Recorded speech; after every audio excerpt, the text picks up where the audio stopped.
Welcome to Ripper's Nighttime Tales, a chilling series of bedtime horror stories narrated by the horror streamer Mr. Rippers with soft rain and thunder. Drift off to multiple scary tales perfect for late night listening on rumble.com. Do hit that like button and consider following the channel. Leave a comment letting me know where and when you listen. Let's build a community. Okay, let's get started. The heat in Blackwater Parish did not merely exist, it presided. It was a physical weight, a wet wool blanket draped over the world, smelling of brackish water, rotting vegetation, and ancient, sun-baked mud. For Deputy Marcus Kane, a man accustomed to the dry, sterile air conditioning of the city precinct he had left behind, the atmosphere of the bayou was an immediate and hostile assault on his senses. The cruiser's tires crunched over the shell-paved road, the white noise of crushed oyster shells, the only sound competing with the roar of the straining engine and the deafening, rhythmic scream of the cicadas. They were everywhere, invisible in the Spanish moss that hung like ragged gray beards from the sprawling live oaks, their collective song a vibrating saw blade against the nerves. Marcus gripped the steering wheel, his knuckles white, sweat already pooling at the base of his spine despite the fan blowing full blast against his face. He checked the map on the passenger seat again, though it was largely useless here. The squiggly blue lines of the waterways seemed to shift and merge in reality, turning the geography into a labyrinth of green and brown. He was the new blood. The transfer had been framed as a challenging opportunity for a young officer with promise, which Marcus knew was bureaucratic shorthand for a hardship post no one else wanted. Blackwater Parish was an isolated blot on the map of Louisiana, a place where the modern world bled out into the primitive slurry of the swamp. He pulled the cruiser up to the station, a building that looked less like a bastion of law and order and more like a converted fishing shack that was slowly losing a war with gravity. The wood was gray and warped, the windows covered in a film of grime and condensation. A single rusted ceiling fan spun lazily on the porch, stirring nothing but the flies. Marcus stepped out, the humidity instantly plastering his uniform shirt to his chest. He adjusted his belt, checking the familiar weight of his sidearm and radio, grounding himself in the tools of his trade. He walked up the creaking steps and pushed open the door. Inside, the air was cooler but heavy with the scent of stale coffee and mildew. Behind a desk, piled high with disorganized paperwork, sat Sheriff Beauregard. The man was a mountain of flesh, his uniform straining against his bulk. He didn't look up when Marcus entered. He was staring intently at a spot on the wall, his eyes glazed, a half-eaten donut resting forgotten in his hand. "Sheriff?" Marcus said, his voice sounding too loud, too sharp in the thick silence. Beauregard blinked slowly, like a reptile waking from a winter torpor. He turned his head, the movement sluggish. "Kane," he rumbled. The voice was deep, wet, sounding as if it were bubbling up through a layer of silt. "You made it." "Yes, sir. Roads are a bit tangled out there." "Everything tangles out here, son. Roots, vines, thoughts." Beauregard gestured vaguely to a bare metal desk in the corner. "That's yours. Key to your cabin is in the top drawer. Don't expect much. The swamp takes what it wants, and it don't give back." Marcus walked to the desk. It was covered in a layer of dust that suggested it hadn't been used in months, maybe years. "Who was here before me, Sheriff?" Beauregard paused for a long time. The silence stretched until Marcus thought the man had fallen asleep with his eyes open. "Deputy Miller," he said finally. "Good man. Quiet. Transferred?" "Gone," Beauregard said. He took a bite of the stale donut, chewing with mechanical slowness. "Just gone. Swamp gets in your head. Some folks just walk into the water and don't turn around." Marcus felt a chill that had nothing to do with the air conditioning. He wiped the dust off the chair and sat down. This was going to be a long assignment. The first week passed in a haze of monotony and sweat. Marcus tried to establish a routine, the anchor of any good police work. but Blackwater Parish resisted structure. The clock on the wall seemed to tick at a different speed than his watch. He would start a report at 9 a.m., blink, and find it was noon, with only a few sentences written. The community was small, insular, and deeply unsettling. The locals, fishermen, trappers, and their families moved with a synchronized lethargy. Conversations were sparse, consisting of nods and grunts. When they did speak, it was in a patois thick with French and something older, a dialect Marcus struggled to parse. But it wasn't just the language barrier, it was the eyes. Everyone he met had the same look he had seen on the sheriff. A hollow, distant stare, as if they were watching a movie playing on the inside of their eyelids, rather than engaging with the world around them.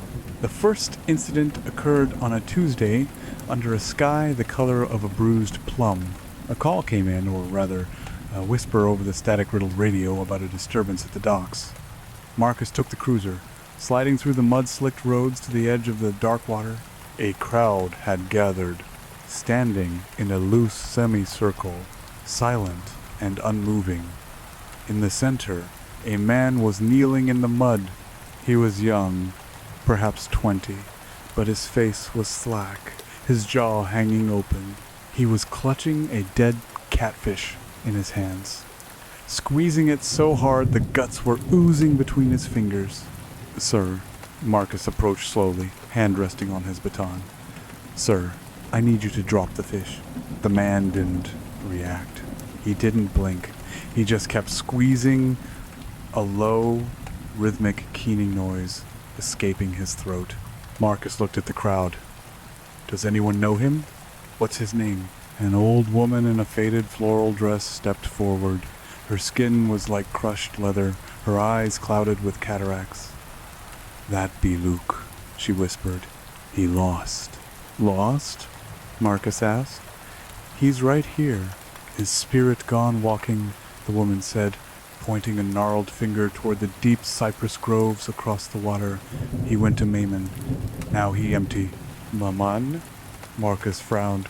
"Who is Maman?" The reaction was immediate. The crowd flinched as one. Several people made sign of the cross, while others touched small pouches hanging around their necks. The air seemed to drop 10 degrees. "Maman Zélie," the woman whispered, the name barely a breath. "She heals. She takes the pain, but sometimes she takes the rest too." Marcus managed to get Luke into the back of the cruiser. The man offered no resistance. He was like a rag doll, pliable and lifeless. At the station, Sheriff Beauregard barely looked up from his paperwork. "Drunk?" the sheriff asked. "No, sir. Catatonic." The local said something about a Maman Zélie. Said he went to see her. Beauregard's pen stopped moving. For a second, a flicker of something sharp, fear, perhaps, or recognition, cut through the haze in his eyes. It was gone as quickly as it came. "Superstition," Beauregard grunted. "Old swamp tales. Zélie is just an old woman living out on Dead Man's Rise. Sells herbs, roots, tea, harmless." "Luke doesn't look harmless, Sheriff. He looks lobotomized. Put him in the cell to sleep it off. I'll call his kin." Marcus did as he was told, but the name stuck in his mind.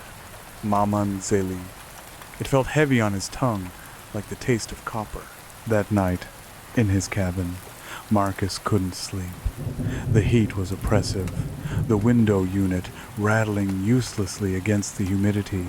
He lay on top of the sheets, listening to the swamp. The cicadas had stopped, replaced by the deep, resonant croaking of bullfrogs, and the occasional splash of something heavy sliding into the water. But under it all, there was a sound that shouldn't have been there. Drums. Distant, rhythmic, low-frequency thrumming that he felt in his teeth more than he heard with his ears. It was a heartbeat. Slow and steady. Thump, thump, thump. He got up, grabbing his flashlight, and walked out onto the porch. The darkness was absolute, a physical wall of black. The beam of his light cut a cone of mist, illuminating swirling motes of dust and insects. The drumming seemed to be coming from everywhere and nowhere, vibrating through the wooden planks under his bare feet. He looked toward the water. A faint, greenish glow pulsed in the distance, deep within the tangled roots of the mangroves. It was miles away, yet it felt intimately close. As he watched, a wave of dizziness hit him. The porch tilted. He gripped the railing, the rough wood digging into his palms. His vision blurred, the darkness swimming with spots of color. He felt a sudden, intense desire to walk off the porch into the water and swim toward that light. It wasn't a suicidal urge, it was a compulsion, a need for comfort, for rest. Just go. A voice whispered in the back of his mind. It's so quiet there. No more noise. No more heat. Marcus shook his head violently, slapping his own cheek to break the trance. The pain grounded him. He stumbled back inside and locked the door, leaning his back against it, breathing hard. The drums continued, a lullaby for the damned. The investigation began not as a formal inquiry, but as a series of nagging questions Marcus couldn't silence. Over the next 2 weeks, he noticed the pattern. It wasn't just Luke. It was the baker who forgot how to knead dough and stood staring at the flour for hours. It was the mechanic who took apart an engine and then sat amidst the pieces, weeping silently because he couldn't remember what a wrench was for. They all had one thing in common: visits to Dead Man's Rise. He tried to interview them, but it was like talking to sleepwalkers. "Why did you go there?" Marcus asked the baker, a large woman named Clementine who now sat in a rocking chair on her porch, her hands idle in her lap. "Tired," she murmured, smiling a vacuous, terrifying smile. "So tired, deputy. The heaviness. It was in my bones." "Maman Zélie." "She makes the tea. The tea takes the heavy away." "And what else does it take?" Marcus pressed. "The heavy," she repeated. "Just the heavy. Now, light. Floating." She looked at him, and for a moment, Marcus saw the horror trapped behind her eyes, a tiny, screaming consciousness buried under layers of cotton wool apathy. Then it was gone, swallowed by the fog. He went to the sheriff again. "We have a public health crisis, Beauregard, or a cult. People are losing their minds." Beauregard was cleaning his gun. He ran the oily rag over the barrel, back and forth, back and forth. "People get old, Kane. People get tired. The swamp wears you down. This isn't natural wear and tear. This is sudden onset dementia in 30-year-olds. I'm going out there. I'm going to talk to this Zélie woman." Beauregard stopped cleaning. He looked up, and his eyes were hard. "You stay away from the rise, Marcus. You're an outsider. You don't understand the balance here. You go poking at roots, you might find they're wrapped around things you don't want to wake up." "Is that an order?" "It's advice. Survival advice." Marcus ignored it. He was a cop. He dealt in facts, in evidence, in laws.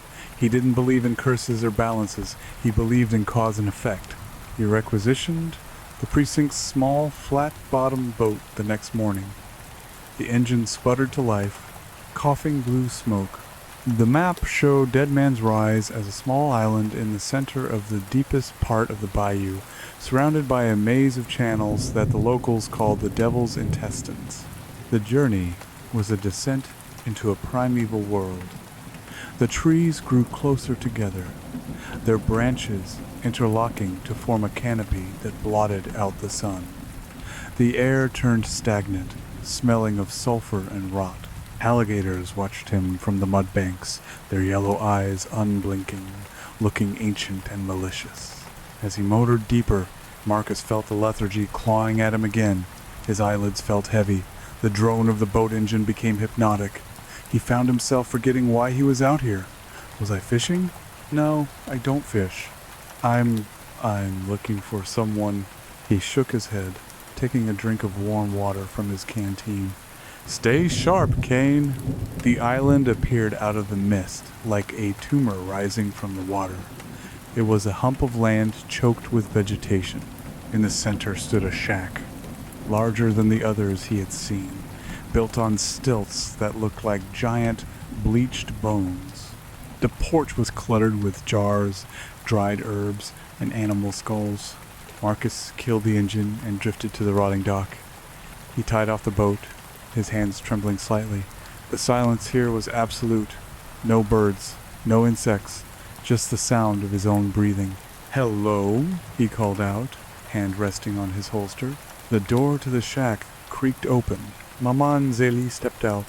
She was tiny, a withered husk of a woman wrapped in layers of colorful, mismatched shawls. Her skin was the color of deep mahogany, mapped with 1,000 wrinkles. But her eyes were bright, sharp, and terrifyingly young. They were the eyes of a predator peering out from a camouflage of frailty. "Deputy," she rasped. Her voice sounded like dry leaves skittering on pavement. "You have come a long way. The water is treacherous for those who do not know the currents. I'm Deputy Kane. I have some questions regarding medical incidents in the parish." She smiled, revealing gums stained purple. "Medical or spiritual? The line is thin here, child. Come, sit. The heat is bad for the blood." She gestured to a rocking chair on the porch. Against his better judgment, Marcus walked up the steps. The wood groaned under his boots. He didn't sit. He stood by the railing, keeping his distance. "Several people who visited you have suffered severe cognitive decline," Marcus said, trying to keep his voice authoritative. "Memory loss, catatonia. I need to know what you're giving them." Zélie chuckled. A low, wet sound. She moved to a table covered in jars containing murky liquids and suspended organic matter. "I give them peace, Deputy. They come to me carrying burdens. Grief, pain, regret. The swamp is hard. Life is hard. They ask me to take it away. And you do?"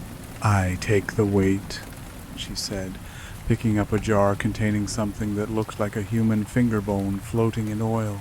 "But to take the weight, one must take a little of the strength that carries it. It is the law of exchange." "It looks like you're taking their souls," Marcus said bluntly. Zélie turned, her eyes narrowing. "Soul is a big word for a small thing. Essence, vitality, will. These are fluids, Deputy. They can be drained. They can be stored." She gestured to the rows and rows of jars lining the shelves of the porch. Hundreds of them. Marcus stared at the jars. They seemed to hum, a low vibration that made his teeth ache. Some glowed with a faint, bioluminescent light. "You're drugging them," Marcus said. "I'm going to need a sample of your remedies for the lab." "The lab," Zélie mocked softly. "Science. You think you can measure the bayou in a test tube? You are already part of it, Marcus. You feel it, don't you? The fog in your mind. The sleep that calls you." Marcus stiffened. "I'm fine. Are you?" She stepped closer. She smelled of earth and ozone. "You lost your keys yesterday. You forgot your mother's birthday last week. You stare at the wall and lose hours." Marcus's heart hammered. How did she know about the keys? "You are tired, Marcus," she cooed. "So very tired. Fighting the current. Why fight? Let go. I can help you. Just a sip of tea to clear the head." She held out a cup. It was chipped porcelain, filled with a dark, steaming liquid that smelled of lavender and rotting meat.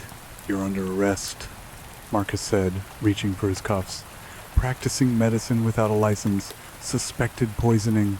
Zélie didn't move. She didn't flinch. She just stared at him. And then Marcus felt it. A wave of exhaustion, so profound, it buckled his knees. It wasn't just sleepiness, it was a physical draining, as if someone had pulled a plug in his heel and his life force was rushing out. His vision grayed. His hand, reaching for the cuffs, fell limp to his side. "You, what did you?" he slurred. "I didn't do anything, child," Sally whispered. "You did it to yourself. You came here. You breathed the air. You drank the water. The blindness is already in you." She stepped forward and placed a hand on his chest. Her hand was scorching hot. "You are strong, stronger than the others. Sheriff Beauregard was strong once too, but even mountains erode." Marcus summoned every ounce of willpower he had. He envisioned his anger, his duty, his identity. He shoved her hand away and stumbled back, nearly falling off the porch. "Stay away from me," he shouted, though it came out as a croak. He scrambled down the stairs, falling into the mud, crawling toward the boat. He expected her to chase him, to curse him, to send the alligators. But when he looked back, she was just standing there, sipping from the cup she had offered him, watching him with that serene, predatory smile. He managed to start the engine on the third pull. He tore away from the dock, the boat carving a chaotic wake through the black water. He didn't look at the map. He just drove, fueled by panic and a terrifying realization that his mind was leaking out of his ears. The return trip was a blur. He didn't remember docking the boat. He didn't remember driving the cruiser back to the cabin. He came to, sitting on the floor of his kitchen, his gun in his hand, the sun setting outside. He had lost 4 hours. Panic set in. Real, cold panic. He scrambled to his feet and began tearing the cabin apart. He needed to find his notes. He needed to call the state police. He needed to get out. He found his notebook under the bed. He flipped through it, looking for the evidence he had gathered. The pages were blank. He stared at them, flipping frantically. "I wrote it down. I know I wrote it down. The names, the dates, the description of the jars." There was nothing but scribbles, crude drawings of spirals and eyes. Had he drawn these? He ran to the phone. Dead line, no dial tone, just the faint sound of wind howling through a tunnel. He grabbed his radio. "Dispatch, this is Kane. I have a 10 to 33. Emergency. I need backup." Static. Then a voice. Kane. It was Beauregard. "Sheriff, listen to me. Zelly. She's poisoning the town. She's drugging everyone. The water, the air. I think it's airborne or calm down, son." Beauregard's voice was slow, soothing, and terrifyingly empty. "You're having an episode. The heat gets to everyone." "This isn't the heat. My notebook is blank. The phone is dead. Come to the station, Marcus. We'll have some coffee. We'll talk it out." "No, no way. I'm going to the state lines. I'm bringing the Stadies back." "You can't leave, Marcus," Beauregard said. "The bridge is out. Storm surge. There hasn't been a storm in weeks." "The bridge is out," Beauregard repeated, the tone final. "Stay put." The radio clicked off. Marcus threw it against the wall. He paced the small cabin like a caged animal. He had to think. He had to remember. "My name is Marcus Kane. I am 28 years old. I am from Baton Rouge. My badge number is 4922. He repeated it like a mantra. He went to the bathroom to splash water on his face. He looked in the mirror. The face staring back wasn't his. It was older. Gaunt.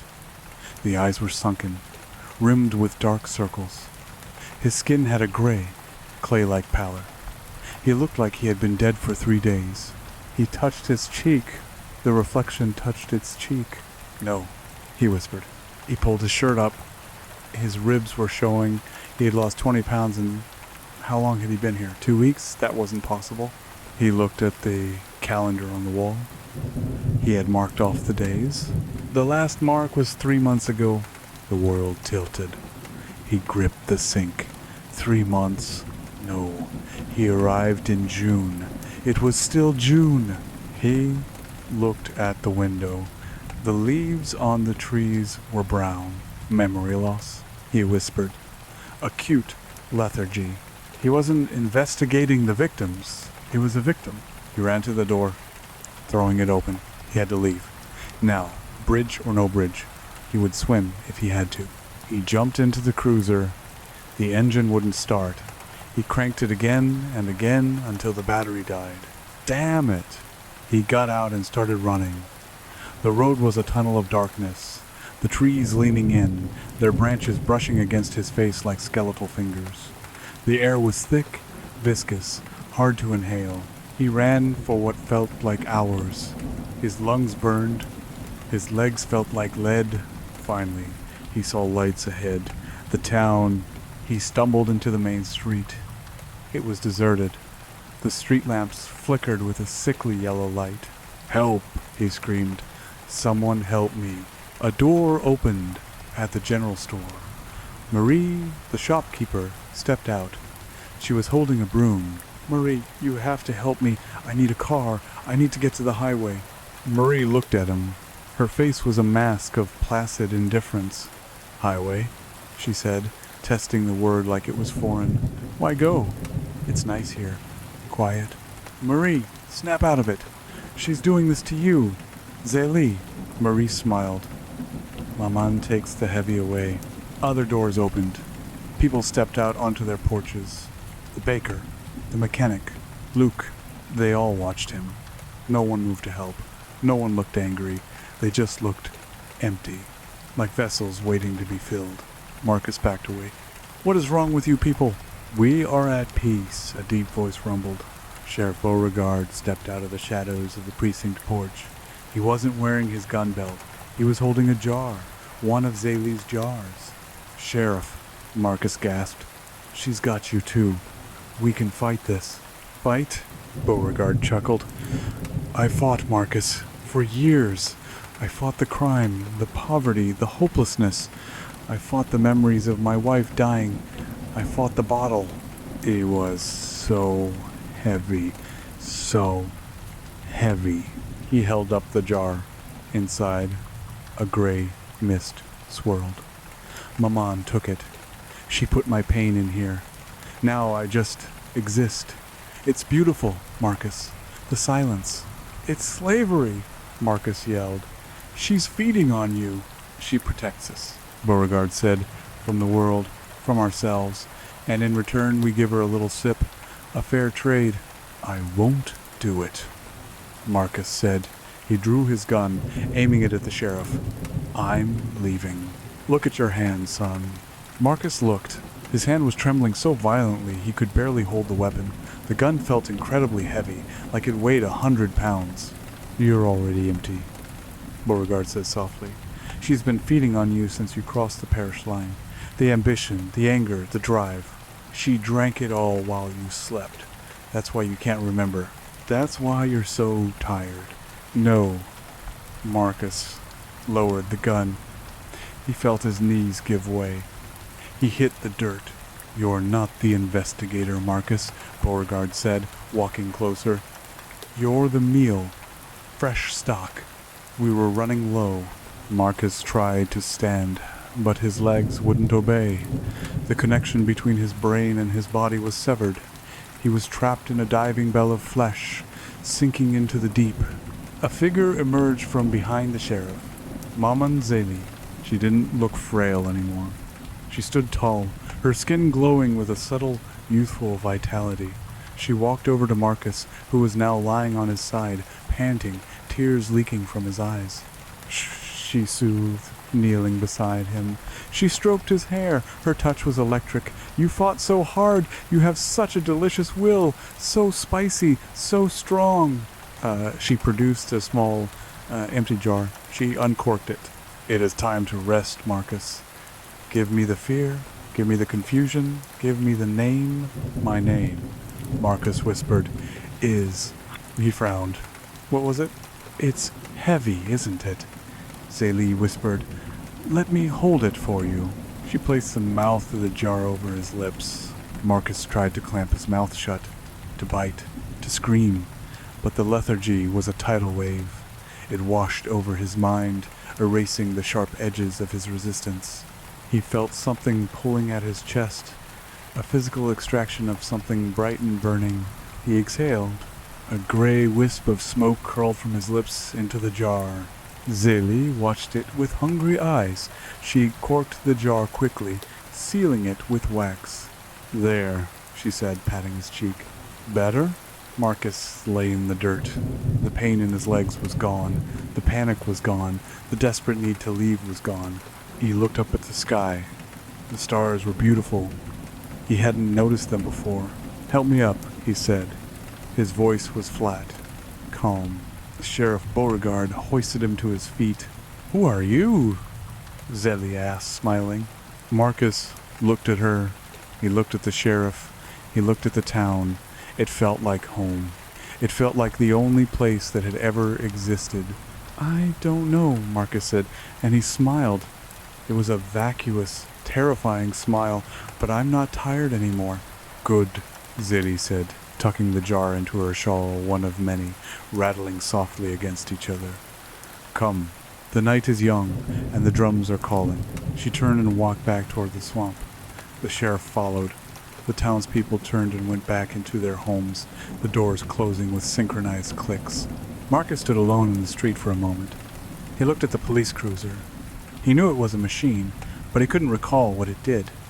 It seemed unimportant. He turned and followed the old woman.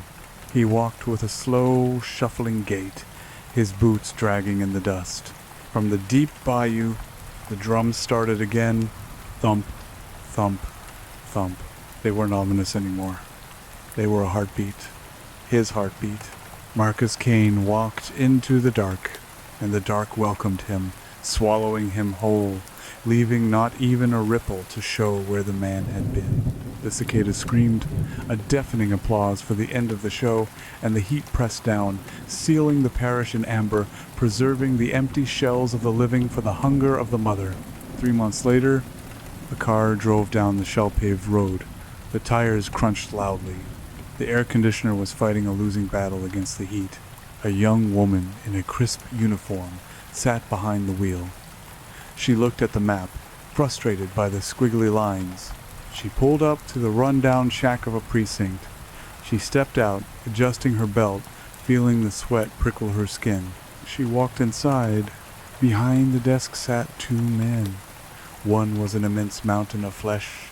The other was younger, gaunt, with sunken eyes and gray skin. They were staring at the wall. "Hello?" she said. "I'm Deputy Reynolds, the new transfer." The younger man turned his head slowly. His eyes were like glass smooth, empty, reflecting everything but seeing nothing. "Reynolds," he said, his voice a dry rustle. "Welcome to Blackwater." He smiled. And in the corner of the room, unseen in the shadows, a jar on a shelf rattled. Just once, the jar settled. The sound was small, a glass tink against wood, but in the thick, suffocating silence of the precinct, it sounded like a gunshot. Deputy Elena Reynolds turned her head sharply toward the shadows, her ponytail whipping against her neck. What was that? The younger man, the one with the name tag reading Kane, didn't blink. His chest barely seemed to rise or fall. He continued to stare at her with those unsettling, glossy eyes, a smile plastered on his face that didn't reach the rest of his features. It was a smile of muscles, not mirth. "Mice," the larger man, Sheriff Beauregard, rumbled. His voice was deep and muddy, like a boot pulling out of a bog. "Old building. Things settle. Things scurry." Elena looked back at the shelf. It was too dark to see clearly, but she swore she saw a faint, gray, swirling motion inside one of the mason jars lined up there. She frowned, a crease forming between her brows. She was 26, top of her class at the academy, transferred here because she'd pissed off a lieutenant in New Orleans by refusing to fudge a report. She was used to corruption, to laziness, to the good old boy network. She wasn't used to this? "Right," Elena said, her voice sounding too loud, too crisp in the stagnant air. "Mice. Look, Sheriff, I know I'm early. My orders said to report Monday, but I wanted to get the lay of the land. Is there somewhere I can stow my gear? Beauregard shifted his bulk. The chair beneath him groaned in protest. He didn't stand up to greet her. He didn't offer a hand. He just pointed a thick, calloused finger toward the back door. Kane's old cabin. Down the path. By the water. Elena looked at Kane. Your old cabin? Where are you staying now? Kane's head tilted. A jerky, avian movement. Here, he whispered. I stay here. Close to the work. Close to the sheriff.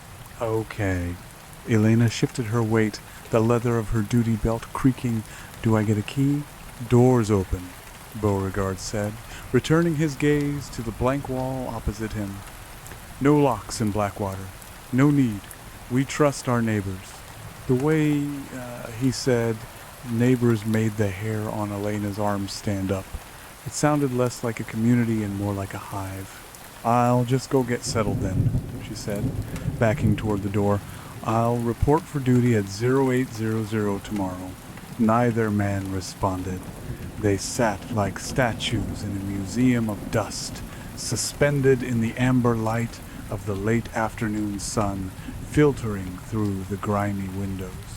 Elena stepped out onto the porch and sucked in a breath of air, hoping for relief. But the outside was worse. The humidity hit her like a physical blow. A wet, hot towel wrapped around her face. The air smelled of sulfur, rotting vegetation, and something sweet like overripe fruit left to spoil in the sun. She walked to her car, a battered sedan that looked painfully out of place against the backdrop of encroaching jungle. She grabbed her duffel bag and her service weapon, locking the car out of habit despite the sheriff's words. The path to the cabin was overgrown. Ferns the size of truck tires brushed against her legs, leaving streaks of green slime on her uniform trousers. The buzzing of insects was deafening, a chaotic, high-pitched scream that seemed to drill directly into her skull. The cabin was a small, wooden structure raised on stilts, hovering precariously over a patch of black mud. The screen door hung on one hinge. Elena stepped onto the porch, testing the wood. It held, but spongy rot lurked beneath the gray paint. She pushed the door open and walked inside. It was an oven. The heat had been trapped inside for months, baking the contents. But it wasn't the heat that made her stop. It was the chaos. The cabin had been tossed. Clothes were strewn everywhere, moldering in the damp. Books were ripped apart, their pages scattered like confetti. The mattress was overturned. It looked like a wild animal had been trapped inside, or a man looking for something he couldn't find. So much for no crime, Elena muttered, her hand instinctively drifting to her holster. She cleared the room, checking the small bathroom in the closet, empty, just dust motes dancing in the shafts of light cutting through the blinds. She set her bag down on the only upright chair and looked around. On the wall near the kitchen area, she noticed something. The wallpaper, a peeling floral pattern from the 70s, had been scratched away. She moved closer. The plaster beneath was gouged. Fingernails. Someone had clawed at the wall until their fingers must have bled. Scratches formed words, erratic and jagged, repeated over and over in a spiraling descent toward the floorboard. Not tired. Not tired. Not tired. Not tired. And below that, in smaller, tighter scratches, the T is the trap. Elena traced the grooves with her finger. The plaster dust was old, dry. This had happened a while ago. Kane, she whispered. The hollow-eyed deputy back at the station. He had lived here. He had done this. A sudden wave of dizziness washed over her. She gripped the counter to steady herself. The heat was getting to her. She needed water. She needed to open a window. She wrestled the window above the sink open, propping it up with a piece of driftwood she found on the sill. The sound of the swamp flooded in the croaking, the splashing, the relentless drone of the cicadas. She unpacked quickly, trying to create a semblance of order in the chaos. She found a broom in the corner and swept the torn pages into a pile. As she did, a piece of paper caught her eye. It wasn't a book page. It was a page from a small, spiral-bound notepad, crumpled into a tight ball and kicked under the refrigerator. Elena crouched down and retrieved it. She smoothed it out on the counter. The handwriting was shaky, deteriorating as it went down the page. Subject, Mamanzi. Location, Dead Man's Rise. Symptoms, memory loss, apathy, compliance. Beauregard is compromised. The town is compromised. I can feel it. The fog. It's in the water? The food? If I stop writing, I disappear. My name is Marcus. My name is Marcus. My name is... The writing trailed off into a jagged line that tore through the paper. Elena stared at the note.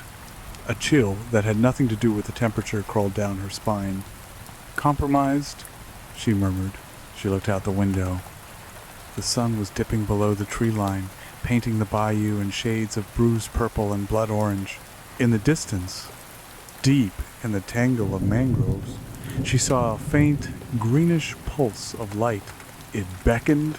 She felt a sudden, inexplicable urge to go to it, to see what it was. It looked soothing, peaceful. Elena shook her head violently, snapping herself out of the daze. Dehydration, she told herself firmly. Just dehydration and stress. She grabbed a bottle of water from her supply stash. She had brought her own, thank God, and downed half of it in one go. Night fell quickly in the bayou.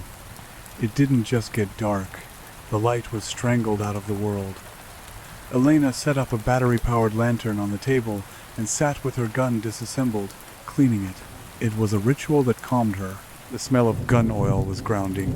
She couldn't shake the image of Kane's face. The emptiness, it looked like dementia, but he was young, fit, and the sheriff, he moved like a puppet made of meat. She reassembled the Glock, the metallic click-clack of the slide sounding reassuringly lethal. Tomorrow, she said to the empty room, tomorrow I start asking questions. But the swamp had other plans. Around midnight, the drums began. Elena woke with a start.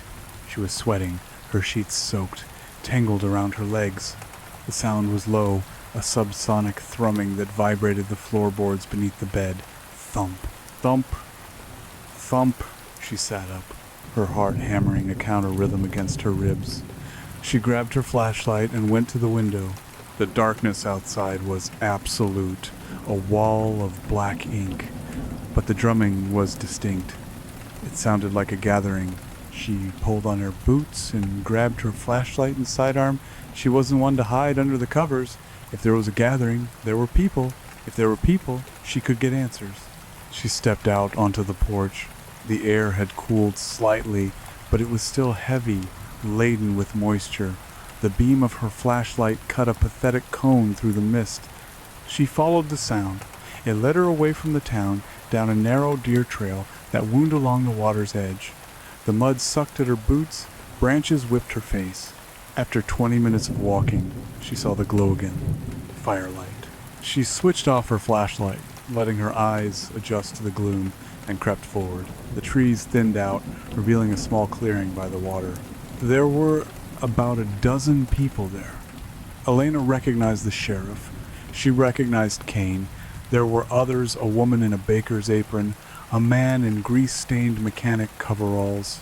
They were standing in a circle, swaying slightly. They made no sound other than the rhythmic shuffling of their feet in the mud. In the center of the circle sat an old woman. She was tiny, perched on a driftwood stump like a queen on a throne. She was draped in shawls, and around her neck hung necklaces of bones and beads. Maman Zeli. The name from the note? Zeli was holding a jar. She was humming a low, discordant melody that wove in and out of the drumbeat, though Elena couldn't see any drummers. The sound seemed to emanate from the earth itself. Elena crouched behind a cypress knee, watching. Sheriff Beauregard stepped forward. He moved with a fluidity that he hadn't possessed in the office. He knelt before the old woman. "The vessel is ready, Maman," Beauregard rumbled. "The new one?" Zeli asked. Her voice was surprisingly strong, carrying clearly over the water. "She is sharp," Beauregard said. "Full of fire, just like the last one." He gestured vaguely toward Kane, who stood in the circle swaying, his eyes rolled back in his head.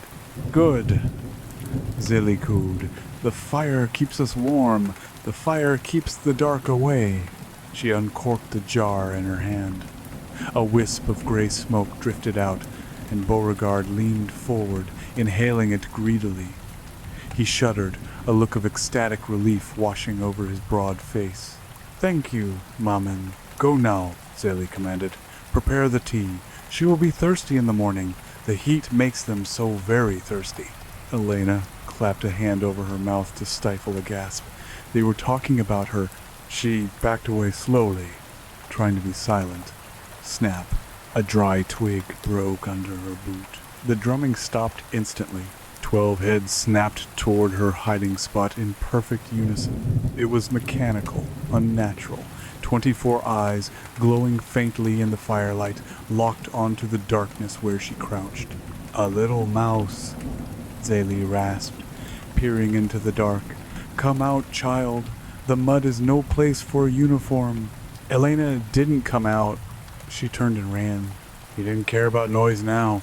She sprinted back down the trail, her flashlight dancing wildly, illuminating terrified flashes of trees and hanging moss. Behind her, she heard no pursuit, no shouting, just the resumption of the drums, faster now, more urgent. Thump-thump, thump-thump. She burst into the clearing of her cabin, scrambled up the stairs, and slammed the door, locking the flimsy deadbolt. She dragged the heavy oak table in front of the door. She stood in the center of the room, chest heaving, gun pointed at the door. She waited. Minutes stretched into hours. Nothing came, no monsters, no cultists, just the swamp singing its deafening song. But as the adrenaline faded, something else crept in. Exhaustion, it wasn't normal tiredness. It was a crushing, narcotic weight. Her eyelids felt like they were made of lead. Her gun arm wavered. "Just close your eyes for a second," a voice whispered in her head. It sounded like her mother. "You've had a long drive, a hard night. Just rest." "No," Elena said aloud. She bit her lip until she tasted copper. Drugged. Airborne? She looked at the window she had left open earlier. The mist was drifting in, curling along the floorboards like dry ice. It smelled of lavender and rot. She stumbled to the window and slammed it shut. She latched it. She grabbed a towel and shoved it into the gap under the door. She retreated to the bathroom, the only room with no windows, and locked herself in. She sat in the dry bathtub, her knees pulled to her chest, her gun in her hand. She didn't sleep. She couldn't afford to. But as dawn broke, painting the small frosted window of the bathroom with gray light, Elena realized with a sinking horror that she couldn't remember driving to the cabin. She remembered the precinct. She remembered the note. She remembered the fire. But the drive? The path? It was gone. A smooth, gray blankness where the memory should be. She looked at her watch. 7 a.m. She had to go to work. If she didn't show, they would come for her. She had to play the game until she could find a way out. She stood up. Her legs were shaky. She splashed water on her face. In the mirror, her eyes looked tired, bruised.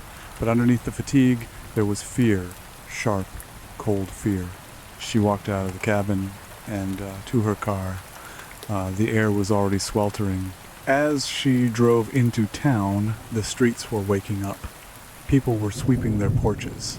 A man was hosing down the sidewalk. They all waved at her. Slow, synchronized waves. She pulled up to the precinct. Sheriff Beauregard was standing on the porch, holding 2 mugs. Steam curled from them. "Morning, deputy," he called out, his voice booming and jovial. "Rough night? You look like you wrestled a gator." Elena got out of the car. She kept her hand near her hip. Couldn't sleep. The heat. "Takes some getting used to." Beauregard nodded sympathetically. He held out one of the mugs. "Here, my special blend. Chicory, local herbs. Clears the head right up. Best thing for the heat." Elena looked at the mug. The liquid was dark, oily. It smelled of lavender. She looked at Beauregard's face.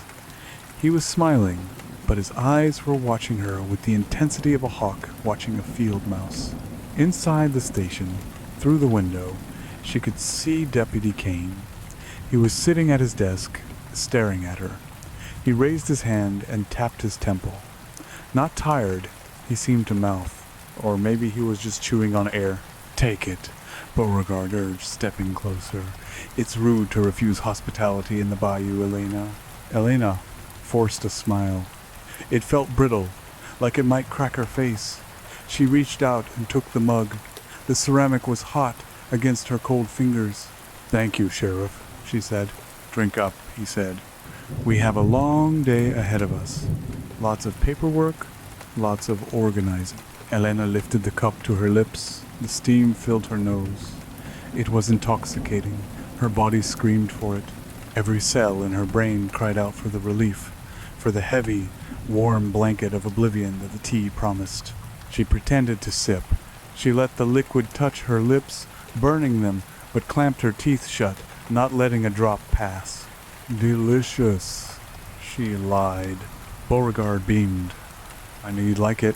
Welcome to the family, Deputy." He turned and walked back inside. Elena stood on the porch.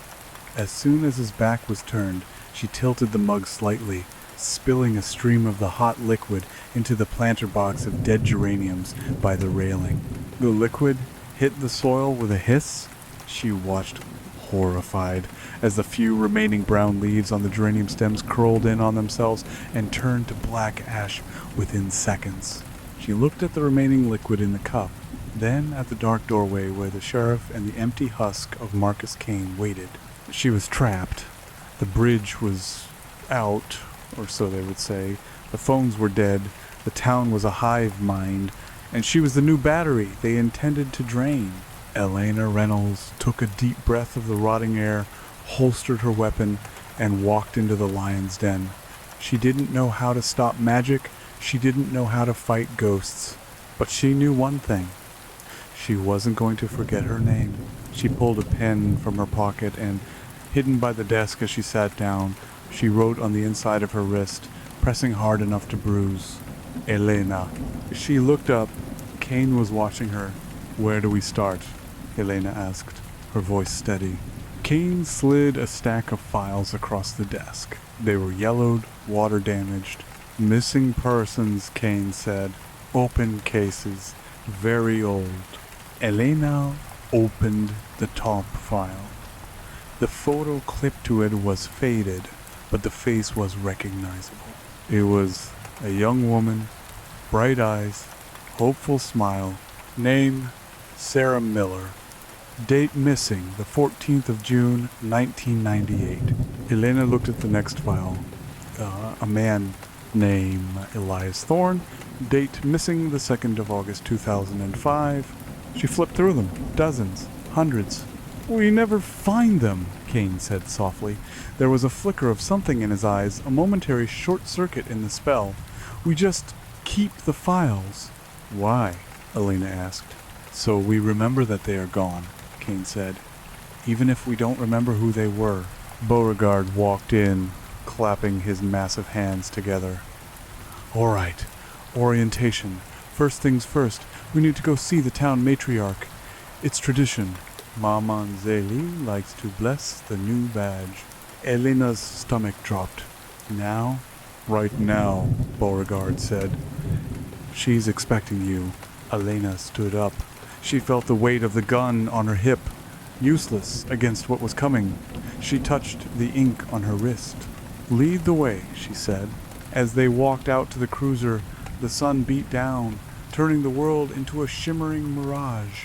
And from deep in the swamp, invisible in the daylight but felt in the marrow of her bones, the drums began a slow, steady heartbeat. Thump, thump, thump. The game had reset. But this time, the mouse knew there was a trap. The boat ride to Dead Man's Rise was exactly as Marcus had described in his notes, though Elena didn't have the benefit of reading that part. To her, it was a descent into a prehistoric hell. The cypress knees protruded from the black water like grasping fingers. The Spanish moss hung like gray shrouds. Beauregard drove the boat. He didn't speak. He just stared ahead with that placid, terrifying contentment. Elena sat in the bow, clutching the gunwale. She tried to map the route, counting the turns, memorizing landmarks, left at the blasted oak, right at the sunken barge, but the landscape shifted. The trees seemed to move when she wasn't looking, closing ranks behind them to seal off the exit. "Sheriff," she yelled over the engine. "How long has Zaley lived out here?" "Always," Beauregard shouted back, not turning around. "Before the town, before the French, before the Spanish. She is the route." "She sounds influential." "She is the mother," Beauregard said simply. They docked at the bone-white pilings. The smell here was intense ozone and decay. The silence was absolute. Zélie was waiting on the porch. Elena stepped off the boat. She forced herself to stand tall, to project authority. She was the law. "Maman Zélie," Beauregard said, stepping onto the dock and bowing his head. "I brought her." Zélie descended the stairs. She moved with a spryness that defied her withered appearance. She circled Elena, sniffing the air. "Smells like iron," Zélie murmured. "And doubt. So much doubt." She stopped in front of Elena, looking up into her face. The old woman's eyes were milky, yet sharp. "Deputy Elena," Zélie said, "you didn't drink your tea." Elena froze. I wasn't thirsty." Zélie cackled. It was a dry, rattling sound. "Liar, you are parched. Your soul is cracking like dry mud. You resist the water because you fear drowning. But drowning is peaceful, child." "I'm here to introduce myself," Elena said stiffly, "and to let you know that the state police are aware of my transfer. I have a scheduled check-in at 1,800 hours. It was a lie. A desperate bluff. Zélie smiled. "The wires sing with the wind here, not with voices. No one hears you, Elena. Only us." She reached out a hand. "Give me your hand." "No," Elena said. Beauregard stepped forward, his bulk looming over her. "Give your hand, deputy. Show respect." It wasn't a request. Elena gritted her teeth and extended her hand. Zélie grabbed it. Her grip was like iron pincers, hot and dry. Zélie turned Elena's hand over. She ran a jagged fingernail over the ink on Elena's wrist. "Elena." "Names?" Zélie spat. "Anchors. You think this ink will hold you? You think this word is who you are?" She pressed her thumb into the center of Elena's palm. Pain exploded up Elena's arm. It felt like Zélie had driven a red-hot nail through her hand. Elena cried out, trying to pull away, but the old woman was impossibly strong. "You are not Elena," Zélie whispered, her voice vibrating in Elena's skull. "You are just a vessel, a cup waiting to be filled or emptied." The world began to spin. The colors of the swamp bled together into a gray slurry. Elena felt that same pulling sensation Marcus had felt, a hook in her chest, dragging something vital out. "Fight it," she screamed internally. "My name is Elena Reynolds. I am a deputy." She used the pain. She focused on the burning in her hand. She visualized the pain as a wall, a shield. With a gasp, she yanked her hand free. She stumbled back, drawing her gun in one fluid motion. She leveled it at Zélie's chest. "Back off," she screamed. "You touch me again, and I will put you down." Beauregard moved to intercept, but Zélie held up a hand. The old woman looked at Elena with genuine surprise. Then, a slow, predatory delight spread across her face. "Oh," she whispered, "this one is deep. This one has roots." She licked her lips. "Put the toy away, child," Zélie said. "You cannot shoot the hurricane. You cannot handcuff the tide. Watch me," Elena panted. Her hand was throbbing, a dark bruise already forming in the center of her palm. "Go," Zélie said, dismissing her with a wave. Go back to your little cabin. Write in your little book. But know this. The swamp is patient. The swamp always wins. Every time you sleep, I will be there. Every time you blink, I will take a little more. She turned her back on the gun and walked up the stairs. Take her back, Beauregard, she called over her shoulder. Let her ripen. Fear makes the essence sweeter. Beauregard stared at Elena for a long moment. The conflict in his eyes was gone, replaced by dull obedience. Get in the boat, he said. Elena kept her gun trained on the shack until they were around the bend. Only then did she holster it. Her hands were shaking so hard she had to sit on them to stop the vibration. She looked at her wrist. The ink was smudged, smeared by Zelly's thumb. It now read, E-N-A. She grabbed her pen and frantically traced over the letters again, digging into the skin until it bled. Elena. She looked at the back of Beauregard's head. You're in there somewhere, she said to the wind. I know you are. Beauregard didn't answer. He just steered the boat deeper into the labyrinth, carrying the fresh meal back to the larder. As they approached the town dock, Elena saw movement on the shore. It was Kane. He was standing at the edge of the water, watching them return. As the boat drew closer, she saw he was holding something. It was her spare uniform. He was folding it over and over again, obsessed with the creases. When Elena stepped onto the dock, Kane looked up. Did she take it? He asked. His voice was filled with a childish curiosity. Take what? Elena snapped, brushing past him. The heavy, Kane said. I miss the heavy sometimes. It hurt, but it was mine. Elena stopped. She turned slowly to look at him. Marcus? She asked. The name hit him like a physical slap. He flinched. His eyes widened, pupils constricting. For a second, just a fraction of a second, the gloss faded. He looked terrified. He looked awake. Run, he whispered. The word was barely a breath. Then his face went slack again. The smile returned. I mean, run along, deputy. Paperwork to do. He turned and walked toward the station. Elena watched him go. A spark. A tiny, fragile spark of rebellion. It wasn't much, but in the suffocating dark of Blackwater, it was the only light she had. She clenched her bruised hand into a fist. Game on, bitch, she muttered. She walked toward her car. She needed a plan. She needed allies, and if the town was asleep, she was going to have to find a way to wake them up, even if she had to burn the whole swamp down to do it.